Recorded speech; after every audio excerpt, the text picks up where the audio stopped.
성경 말씀 창세기 22장 1절 말씀부터 6절 말씀까지 같이 봉독하도록 하십시다. 그 일 후에 하나님이 아브라함을 시험하시려고 그를 부르시되 아브라함아 하시니 그가 가로되 내가 여기 있나이다. 여호와께서 가라사대 내 아들 내 사랑하는 독자 이삭을 데리고 모리아 땅으로 가서 내가 네게 지시하는 한 산 거기서 그를 번제로 드리라. 아브라함이 아침에 일찍이 일어나 나귀의 안장을 지우고 두 사환과 그 아들 이삭을 데리고 번제에 쓸 나무를 쪼개어 가지고 떠나 하나님의 자기에게 지시하시는 곳으로 가더니 제3일에 아브라함이 눈을 들어 그곳을 멀리 바라본지라. 이에 아브라함이 사환에게 이르되 너희는 나귀와 함께 여기서 기다리라. 내가 아이와 함께 저기 가서 경배하고 너희에게로 돌아오리라 하고 아브라함이 이에 번제 나무를 취하여 그 아들 이삭에게 지우고 자기는 불과 칼을 손에 들고 두 사람이 동행하더니 아멘. 우리 창세기 22장에 있는 이 말씀은 하나님께서 아브라함을 오늘 여기 1절에 보면 시험하시려고 그랬습니다. 아브라함을 시험하셨다 그랬는데 하나님께서 아브라함을 시험하신 내용이 뭐냐 하면 넘어뜨리기 위한 시험, 그게 아니고 아브라함이 이제는 하나님이 인정할 수 있는 믿음을 가졌다는 것을 아브라함에게 확인시켜 주는 겁니다. 그 시험은 사탄이 하는 시험이 있고 하나님께서 우리에게 성경에 시험하시지 않는다 그랬는데 사탄이 하는 것과 같은 그런 시험을 하시지 않습니다. 그렇지만 하나님께서 우리를 연단하시고 내 믿음의 정도를 깨닫고 더 강해질 수 있도록 훈련하시는 거죠. 연단하시는 겁니다. 그래서 오늘 여기 있는 이 말씀 우리 잘 아시는 말씀입니다. 하나님께서 아브라함에게 이삭을 번제로 드리라, 죽이라는 거죠. 아브라함이 어떻게 했습니까? 순종을 했습니다. 그죠? 죽이려고 할 때 하나님께서 아유 그만 됐다. 그러면서 내 믿음을 인정을 하시는 이제 그런 내용입니다. 그래서 좀 전에 말씀드린 것처럼 오늘 본문 말씀에 하나님께서 아브라함을 시험하시기 위해서라는 말씀은 아브라함 자신이 이제는 내 믿음이 이 정도 됐구나. 더 뜨겁게 하나님을 사랑해야 되겠구나. 위로와 격려와 확인시키시는 이제 그런 의미의 말씀입니다. 오늘 말씀 상고하기를 원하는 내용은 아브라함의 순종하는 모습. 하나님 우리에게 원하시는 게 뭡니까? 순종이죠. 순종. 그래서 우리도 하나님 말씀 순종해야 하는데 이 아브라함의 순종의 모습은 정말 모범적인 순종의 모습을 우리에게 교훈을 하시는 내용이라고 생각을 합니다. 그래서 오늘 아브라함의 그 순종의 모습을 우리가 한번 생각을 하고 우리 자신을 또 돌아보고 우리도 아브라함과 같은 이런 순종의 자세를 가지고 남은 삶을 살기를 원합니다. 오늘 여기 2절에 보면 하나님께서 아브라함을 부르시고 명령을 하셨습니다. 그 명령의 내용이 뭡니까? 2절에 있는 말씀을 보면 여호와께서 가라사대 내 아들 내 사랑하는 독자 이삭을 데리고 모리아 땅으로 가서 내가 네게 지시하는 한 산 거기서 그를 번제로 드리라. 간단하게 이야기하면 뭡니까? 내 아들 이삭을 번제로 드리라 하는 건 뭡니까? 제물로 드리는 거니까 직선적으로 이야기를 하면 죽이라는 겁니다. 그죠? 죽이라는 겁니다. 번제물 드리라. 죽이라는 거죠. 이해가 되십니까? 하나님께서 아브라함에게 이삭을 주셨는데 그 죽이라는 것 이해가 되십니까? 안 되죠. 아브라함 입장에서도 이해할 수 없는 말씀입니다. 근데 아브라함은 어떻게 했습니까? 순종을 했습니다. 그죠?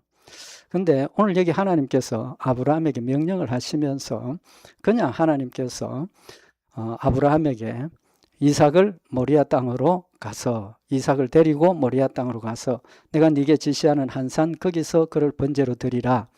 간단하죠. 그죠? 간단합니다. 근데 하나님께서는 어떻게 표현을 하셨습니까? 이삭을 내 아들 내 사랑하는 독자 이삭을 데리고 그랬습니다. 이삭을 지금 구체적으로 표현을 하셨습니다. 그 표현의 내용이 뭡니까? 표현의 내용이 네 아들, 네 사랑하는 독자 이삭. 그 표현은 아브라함과 이삭과의 관계를 지금 밝히시는 겁니다. 안 밝혀도 다 아는 이야기지만 관계를 밝히시는 겁니다. 아브라함과의 관계가 뭡니까? 네 아들입니다. 네 아들. 남의 아들이 아니고 네 아들입니다. 그 다음에 또 뭡니까? 네 사랑하는 독자. 아브라함이 이삭을 사랑하고 있다는 걸 하나님도 아시지만 다시 한번 아브라함에게 네가 사랑하는 아들 그것을 잡아서 번제로 드리라는 겁니다. 그 다음에 마지막으로 뭐라고 말씀하셨습니까? 네 사랑하는 독자. 독자라 그랬습니다. 독자의 뜻이 뭡니까? 이 히브리 원어의 의미는 하나밖에 없는 아들. 독자입니다. 그죠? 독자. 하나밖에 없다. 단 하나라는 뜻입니다.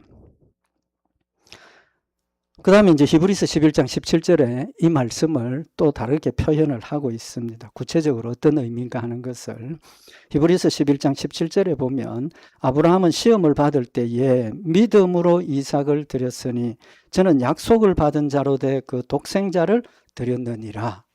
오늘 여기 히브리서 11장 17절에서 하시는 말씀은 이 독자라는 의미를 지금 우리에게 해석을 해주고 있는 말씀입니다. 믿음으로 이삭을 드렸는데 그 이삭은 약속을 받은 자로 돼 독생자다. 그러니까 이 독생자라는 의미는 무슨 의미입니까? 약속의 아들이라는 겁니다.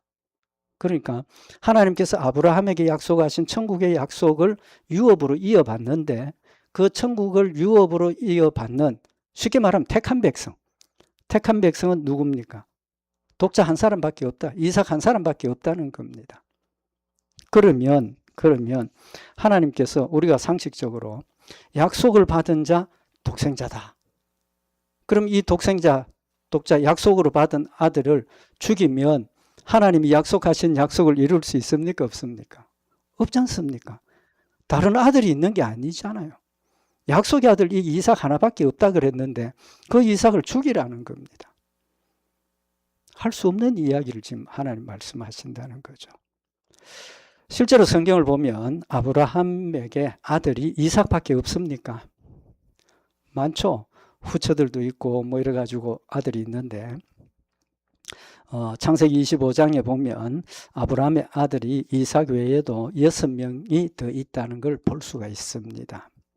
근데 유독 이 이삭만 유업을 이어받는 자라는 거죠. 택한 백성이라는 겁니다.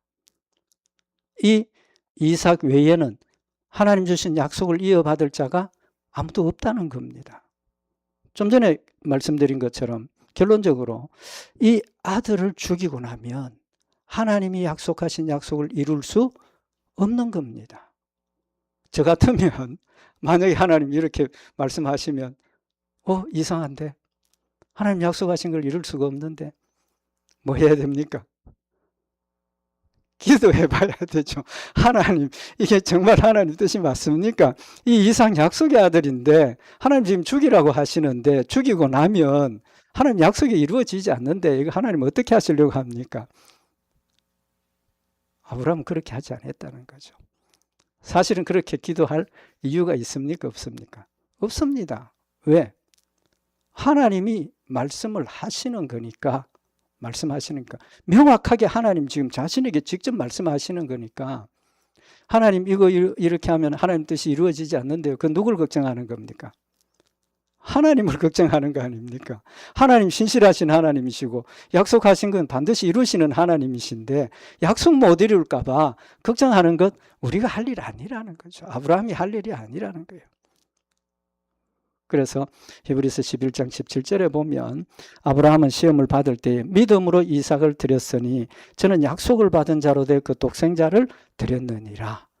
바칠 수 있었던 이유가 뭐라는 겁니까? 믿음으로 바쳤다는 겁니다. 이 믿음에 대한 건 다음 시간에 또 말씀을 참고를 하도록 하고 그 믿음이 뭡니까? 하나님께서 이 아들을 통해서 유산을 이어가겠다고 약속을 하셨으니까 그 약속을 믿는 믿음입니다. 전능하신 하나님, 신실하신 하나님, 불변하신 하나님, 전능하신 하나님이시니까 죽여도 살려줄 수 있을 거고, 또 우리가 알고 있는 것처럼 여호와 이레, 하나님께서 약속하셨으니까 말씀은 죽이라고 했지만 죽이면 하나님께서 이삭 대신에 다른 양을 준비하셔서 명령은 그렇게 하셨지만 살려주실 거라 가능성을 믿음을 가지고 생각을 한 거죠. 그건 다음 시간에 또 말씀을 상고를 하도록 하고, 오늘 이 아브라함이 하나님께서 아브라함에게 명령하신 것은 아브라함이 인간적으로는 절대로 받아들일 수 없는 순종입니다. 명령입니다. 그런데 순종했다는 거죠. 순종했다는 겁니다. 그 아브라함의 순종의 특징이 뭡니까? 이제 말씀 상고했던 것처럼 하나님께서 아브라함에게 하시는 명령은 절대로 인간적으로 받아들일 수 없는 사랑하는 아들입니다. 또 하나님과 약속에서도 보면 이 아들 죽으면 안 되는 아들입니다. 그럼에도 불구하고 순종하는데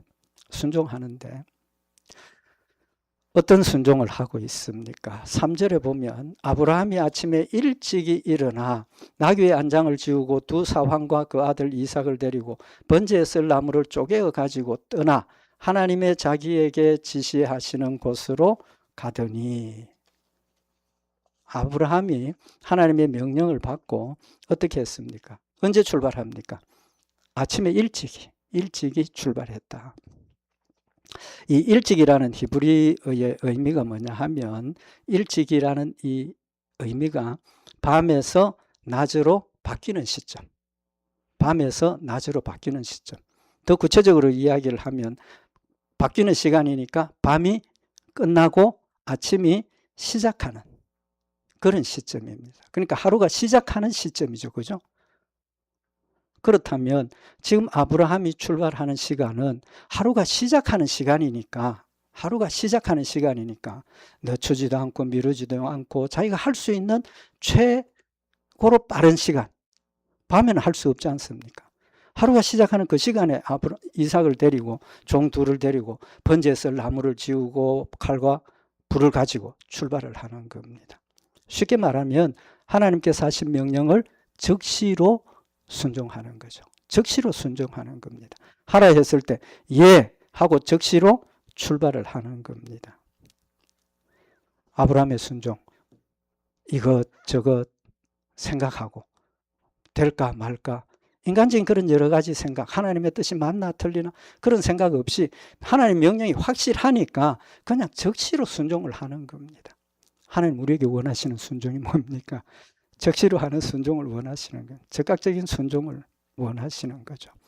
또 다른 곳에서 이 아브라함이 하나님의 명령을 즉시로 순종하는 모습을 또 볼 수가 있습니다. 그러니까 여기 한 번만이 아니고 다른 성경에도 있는데, 아브라함이 하나님의 말씀을 믿지 못해가지고 하나님께서 사라에게 아들 주신다 하셨는데 그걸 믿지 못해서 어떻게 합니까? 불순종을 하고 의심의 행동을 하죠. 그래서 사라가 자기의 몸종 하갈을 통해서 아들을 낳겠다고, 이제 그래서 하갈을 취하게 되죠. 근데 창세기 16장에 보면 아브라함이 하갈과 함께 동침을 했는데 어떻게 됩니까? 사라는 아직 잉태도 못하고 임신을 못하고 있는데 하갈이 잉태를 한 겁니다. 임신을 한 거죠. 그러니까 이 하갈이 어떻게 합니까? 나 이제는 아들 임신해서, 그래가지고 자신의 주인인 누구? 사라를 막 멸시하고 뭐 그렇게 하죠. 창세기 16장 4절에 보면 아브라함이 하갈과 동침하였더니 하갈이 잉태하며 그가 자기의 잉태함을 깨닫고 그 여주인을 멸시한지라. 참 인간의 모습입니다. 나는 그래, 너는 임신도 못하고 아들도 없지, 나 이제 아들 임신해서 멸시하기 시작한 거죠. 이제 그렇게 될 때 사라가 속이 상했죠. 그죠? 속이 상하고 있는데 이제 아들을 낳았습니다. 아들을 낳았는데 창세기 21장 9절에 보면 사라가 본즉 아브라함의 아들 애굽 여인 하갈의 소생이 이삭을 희롱하는지라. 이제 뒤에 사라가 이삭을 낳고 낳았는데 동생이죠. 그죠? 그러니까 먼저 낳은 하갈의 아들이 동생 누구 이삭을 막 괴롭히는 거예요. 그러니까 사라의 마음이 어떻겠습니까? 볼 수가 없죠. 그래서 사라가 아브라함에게 이야기를 합니다. 창세기 21장 10절에 보면 그가 아브라함에게 이르되 이 여종과 그 아들 다시 말하면 이스마엘을 내어 쫓으라. 이 종의 아들은 내 아들 이삭과 함께 기업을 얻지 못하리라. 이제 그동안 받았던 멸시와 슬픔과 고통이 있었는데 자기가 당한 거는 또 괜찮은데 아들 이삭이 이런 꼴을 보는 걸 못 보겠다는 거죠. 그러니까 아브라함에게 빨리 쫓아라. 그러니까 아브라함의 마음이 어떻습니까? 역시 이 아들도 자기 아들이지 않습니까? 자기 아들이에요. 그래서 사랑하는데 창세기 21장 11절에 보면 아브라함이 그 아들을 위하여 그 일이 깊이 근심이 되었더니 사랑하는 아들이니까 이 아들도 걱정을 하고 있었어요.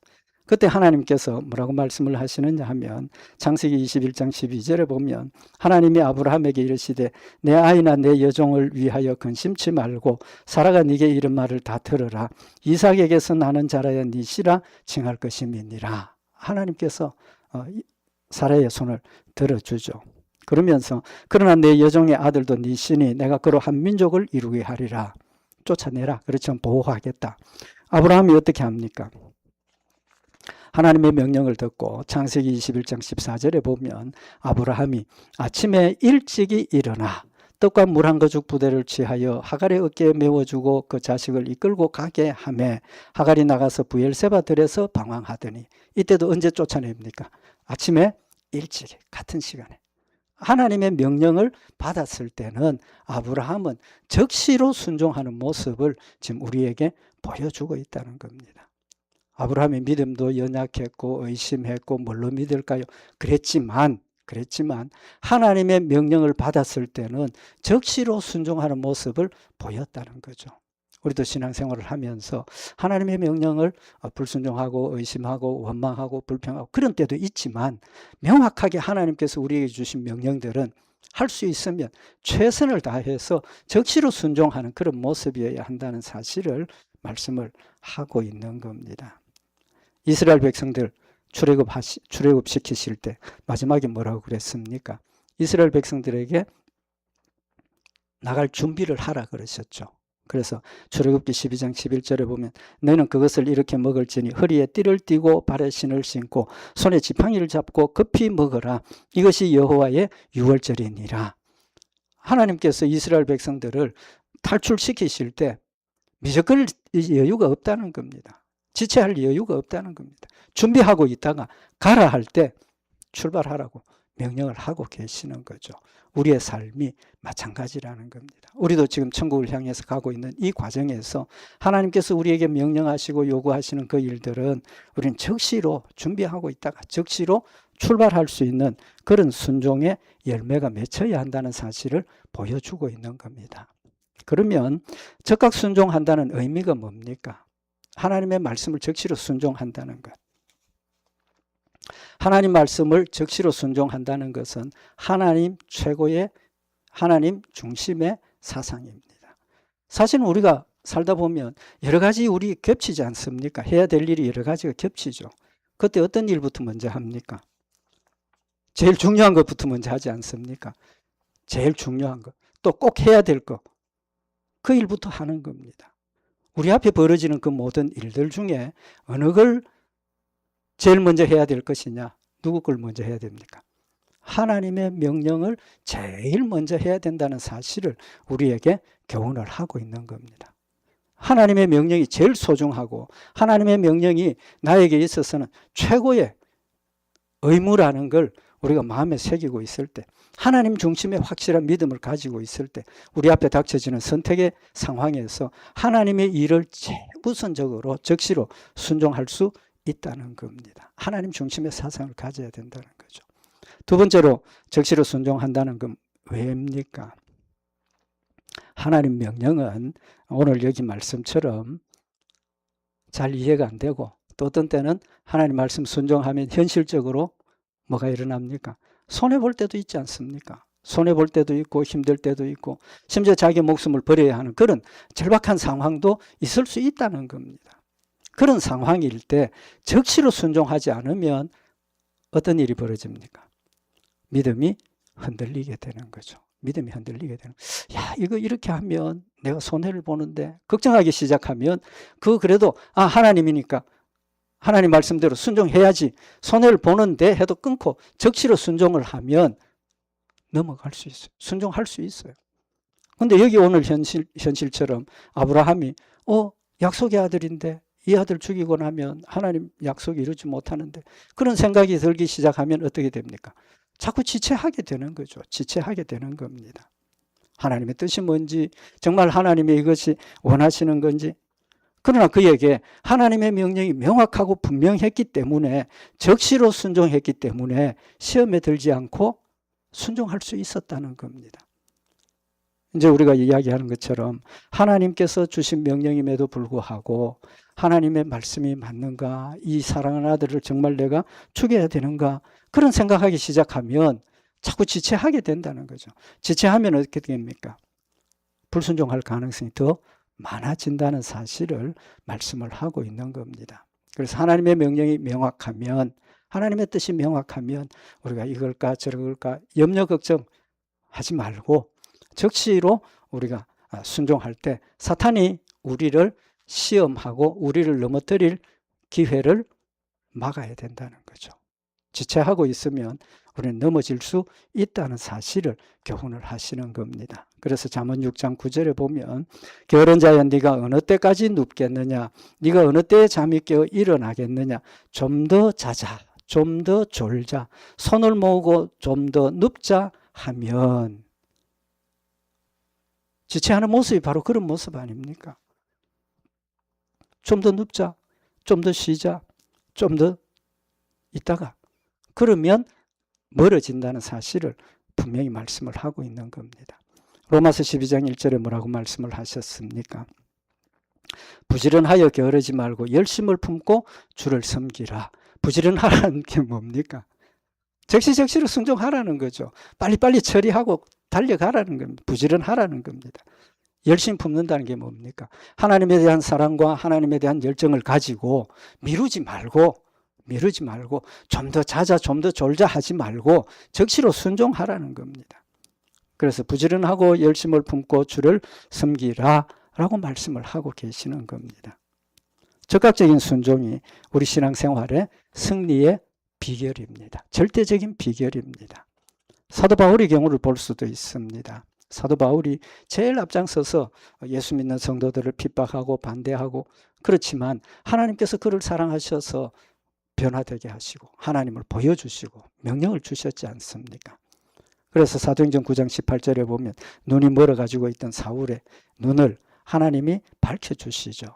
사도행전 9장 18절에 보면 즉시 사울의 눈에서 비늘 같은 것이 벗어져 다시 보게 된지라 일어나 세례를 받고 음식을 먹으며 강건하여 지니라. 사울이 다메섹에 있는 제자들과 함께 며칠 있을새 즉시로 각 회당에서 예수의 하나님의 아들이심을 전파하니 그랬습니다. 하나님께서 사도 바울을 택하시고 그에게 하나님의 모습을 보여주시고 예수 그리스도를 만나게 하시고 믿음을 가지게 하셨습니다. 그가 믿음을 가지고 난 뒤에 머물러 있은 게 아니고 적시로 이때까지 제일 앞장서서 예수 그리스도를 핍박하고 교회를 잔해하던 그가 이제는 적시로 예수님이 하나님의 아들이심을 증거하는 그런 믿음의 모습을 보였다는 거죠. 하나님 우리에게 원하시는 것은 적시로입니다. 적시로. 그래서 우리는 하나님의 말씀을 순종하는 경우에 미루지 말아야 된다는 사실을 교훈을 하고 있습니다. 그럼 성경에 미루다가 힘든 일 당한 사람이 있죠. 누굽니까? 소돔과 고모라를 멸하실 때 롯의 아내가 어떻게 됐습니까? 뒤를 돌아보다가 소금 기둥이 됐어. 하나님께서 뜨거운 축복에 구원의 축복을 주셨는데 뒤를 돌아봤다는 게 뭡니까? 적극적인 순종을 안 하고 자꾸 이거 생각 저 생각했다 그 말입니다. 왜 소금 기둥이 되었습니까? 뒤도 돌아보지 말고 앞으로 가라 그랬는데 뒤를 돌아봤기 때문에. 불순종 아닙니까? 의심하고 버리지 못하고 적시로 순종하지 못했던 모양입니다. 조금 말씀을 드리면 창세기 19장에 보면 하나님께서 소돔과 고모라를 멸하시러 보낼 때 천사가 그 성에 있는 롯의 집에 들어가게 되죠. 그래서 창세기 19장 15절에 보면 동틀 때에 천사가 롯을 재촉하여 가로되 일어나 여기 있는 내 아내나 두 딸을 이끌라. 이 성의 죄악 중에 함께 멸망할까 하노라. 하나님께서 구원의 손길을 뻗쳐줬는데 그들이 적시로 떠나야 되는데 뭐 했습니까? 창세기 19장 16절에 보면 그러나 롯이 지체하며 그 사람들이 롯의 손과 그 아내의 손과 두 딸의 손을 잡아 인도하여 성 밖에 두니 여호와께서 그에게 인자를 더하셨더라. 우리의 모습입니다. 떠나라 할 때 적시로 순종하고 떠나야 하는데, 끊어버리라 할 때 끊어버리고 적시로 돌아서야 하는데, 그렇지 못하고 머뭇거리고 아직 세상 가운데 버리지 못하고 머뭇거리고 있을 때 하나님께서 손을 뻗어서 그들을 손을 붙잡아서 강권적으로 성 밖으로 이끌어내셨지 않습니까? 이끌어내셨습니다. 지체하고 있는 그들을 사랑하셨기 때문에. 밖에 나온 뒤에 뭐라고 그럽니까? 창세기 19장 17절에 보면 사람들이 그들을 밖으로 이끌어낸 후에 이르되 도망하여 생명을 보존하라. 돌아보거나 들에 머물거나 하지 말고 산으로 도망하여 멸망함을 면하라. 우리 같으면 어떻게 하겠습니까? 이제는 구원 받았으니까 빨리 산으로 도망가라 그러면 어떻게 해야 됩니까? 뒤도 안 돌아보고 산으로 도망가야 되지 않습니까? 그런데 어떻게 이야기를 합니까? 창세기 19장 18절에 보면 롯이 그들에게 이르되 내 주여 그리 마옵소서. 종이 주께 은혜를 얻었고 주께서 큰 인자를 내게 베푸사 내 생명을 구원하시오나. 지금 자기가 구원받는 사랑을 느끼고 있고 알고 있다는 겁니다. 그렇지만 내가 도망하여 산까지 갈 수 없나이다. 두렵건대 재앙을 만나 죽을까 하나이다. 산으로 가라는데 아유 저 산까지 못 가겠어요. 못 가겠어요. 도와주세요. 그러면서 보소서 저 성은 도망하기 가깝고 작기도 하오니 나로 그것에 도망하게 하소서. 이는 작은 성이 아니니까 내 생명이 보존되리이다. 저 산까지는 멀어서 내가 못 가겠으니까 요 가까이 있는 요 성에 좀 날 보내서 구원해 달라고. 어떻게 합니까? 하나님이 그것도 들어주셨다는 겁니다. 들어주셨다는 거예요. 하나님 우리의 연약함을 아시고 하나님이 원하시는 것을 우리가 온전히 이행하지 못하더라도 하나님께서 그 조그만한 것이라도 받으시는 하나님이십니다. 또 힘을 주셔서 그 일을 감당하게 하시는 하나님이신 겁니다. 오늘 여기 성경에 있는 말씀처럼 롯이 저기는 멀어서 못 가겠습니다. 그러지 않고 산으로 가라 했을 때 예 하고 적시로 산으로 갔으면 어떻게 했겠습니까?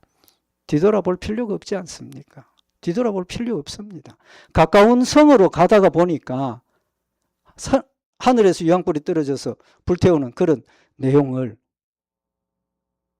궁금하니까 어떻게 됐는가 궁금하니까 롯의 아내가 뒤를 돌아보게 되는 거예요. 저는 그렇게 생각을 합니다. 왜? 그들이 그 성에서 떠나라 할 때 왜 못 떠났겠습니까? 그 성에는 자기의 재산이 있고 자기의 모든 삶의 터전이 거기에 있는데 그걸 떠나라 하니까 그걸 버리지를 못하는 겁니다. 아직도 세상에 묶여있고 자기의 세상의 욕심에 묶여있기 때문에 하나님께서 떠나라 하는 생명이 지금 왔다 갔다 하는 그 순간에도 그걸 버리지 못하고 지금 머뭇거리고 있다는 겁니다. 그랬을 때 롯의 아내도 마찬가지로 가다가 뒤를 돌아보게 된다는 겁니다. 뒤를 돌아보게 되는 이유가 뭡니까? 뒤에 두고 온 그것을 미련이 남아있기 때문에. 창세기 19장 21절에 보면 그가 그에게 이르되 내가 이 일에도 내 소원을 들었은즉 네 말하는 성을 멸하지 아니하리니 그리로 속히 도망하라. 여기도 속히 아닙니까? 빨리 가라는 겁니다. 적시로 순종하라는 겁니다. 네가 거기 이르기까지는 내가 아무 일도 행할 수 없노라 하였더라. 하나님 우리를 향하신 마음입니다. 우리가 하나님 말씀대로 순종하고 하나님 뜻대로 적시로 따라오기를 원하시는데 미적거리고 있고 원망하고 불평하고 저 같으면 꿀밤이라도 한 대 때리고 싶은데 하나님은 그러지 아니하시고 너 그걸 실행하기 전까지 내가 아무것도 할 수 없어. 할 수 없어. 뭘 이야기를 하십니까? 하나님 그만큼 나를 사랑하신다는 겁니다. 하나님 여러분과 저를 사랑하셔서 내 힘으로 할 수 없고 하지 않고 앉아 있을 때 하나님께서 어떻게든지 그 일을 순종할 수 있도록 만들어주시는 하나님이시라는 사실을 말씀을 하고 있는 거예요. 사랑의 하나님이시기 때문에. 우리의 모습을 돌아보면 적시로 순종한 적 없습니다. 죄송하지만 저는 없습니다. 모든 일에 이것도 그렇고 저것도 그렇고 하나님 이렇습니다 저렇습니다. 원망, 불평, 근심, 걱정 이게 우리의 모습이에요. 그렇지만 하나님께서 그럼에도 불구하고 하나님 우리를 사랑하셔서 우리의 삶을 하나님 말씀대로 순종할 수 있도록 이끌어 가시는 하나님이시니까 우리는 어떻게 해야 됩니까? 이제는 하나님께서 더 수고하시지 않도록 적시로 순종하고 무조건 순종할 수 있는 그런 상황이 되어야 되지 않겠습니까? 저도 목회를 하면서 가끔씩 그런 말씀 드립니다만 하나님 아시지요. 하나님 아시지요. 우리 성도들 우리가 편안하게 즐겁게 기쁘게 순종하십시다. 제가 그렇게 말씀을 드리는데 사실은 기쁘고 즐겁게 하는 그것이 무엇이 적시로 순종하는 게 기쁘고 즐겁고 쉬운 게 돼야 된다는 거죠. 그렇지만 우리의 연약함 때문에 자꾸 하나님 아시지요. 하나님 아시지요. 미루어진다는 겁니다. 하나님 우리에게 원하시는 것은 하나님 중심의 믿음을 가지고 하나님 뜻을 우리가 마음에 새겨서 하나님 주신 말씀을 지체하지 않고 적시로 하나님의 말씀을 순종하는 걸 원하시고 또 그런 마음을 가지고 우리가 시작을 하면 하나님께서 반드시 그 일을 이룰 수 있도록 힘주시고 지켜주시는 하나님이심을 말씀을 하고 있는 겁니다. 시편 119편 59절에 보면 내가 내 행위를 생각하고 주의 증거로 내 발을 돌이켜 싸우며 적시로 순종할 수 있는 방법을 지금 이야기를 하시는 겁니다. 내가 내 행위를 생각하고 주의 증거로 내 발을 돌이켰다. 내 자신을 돌아보고 지금 현재 상황이 하나님의 말씀 주의 증거로 내가 지금 순종하고 있는가 돌아본다는 겁니다. 그러면서 주의 계명을 지키기에 신속히 하고 지체치 아니하였나이다 라고 고백을 하고 있습니다. 무엇 때문입니까? 하나님의 말씀을 내 행위에 비추어 볼 때 하나님 말씀대로 내 발을 돌이켰다. 두 가지로 해석을 할 수 있는데 돌이키지 않고 내 뜻대로 살아가던 걸 회개했다는 뜻도 될 수 있고 그러나 이 말씀의 의미는 더 정확하게 보면 적시로 순종하지 않고 자꾸 지체하고 있던 내가 하나님의 말씀을 듣고 하나님 주신 힘으로 하나님 말씀대로 순종했다 그런 뜻입니다. 우리가 하나님의 말씀을 내 마음에 새기고 순종하려고 노력을 하고 또 힘이 없어서 머물러 있을 때도 뭘 생각해야 된다는 겁니까? 하나님의 말씀을 생각을 해야 된다는 거죠. 하나님 약속하신 그 약속을 생각해야 된다는 겁니다. 그 약속이 믿어지면 순종할 수 있다는 겁니다. 늦게라도 순종하게 된다는 겁니다.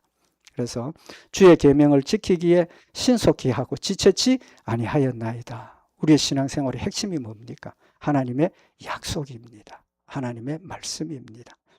다른 거 없습니다.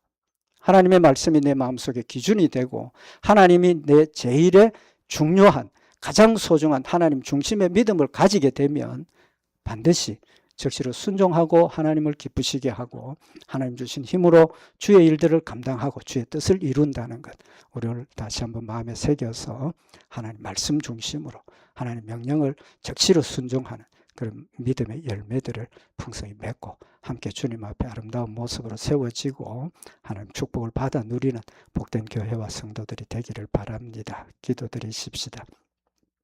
사랑의 하나님 아버지, 천하보다도 나를 더 사랑하시고 내 생명을 아끼셔서 늘 사랑으로 인도하시고 지키심을 이 시간 다시 한번 마음에 새기는 시간이 되게 하시고 저도 하나님 중심의 하나님 제일의 사랑을 가지고 하나님 명령을 따라 순종하며 적시로 주의 뜻을 이루어가는 아름다운 믿음의 열매들이 우리 성도들과 우리 마음속에 늘 충만하게 하시고 맺혀지게 하셔서 어리석고 연약한 저희들이지만 부족하고 아무것도 없는 저희들이지만 하나님 저희들을 통해서 하나님 영광 받으시고 하나님의 뜻을 아름답게 이루는 복된 열매들 되도록 주님 축복하여 주시옵소서. 함께 하시고 승리케 하실 줄 믿고 감사드리오며 우리 주 예수 그리스도의 이름으로 기도드리옵나이다. 아멘.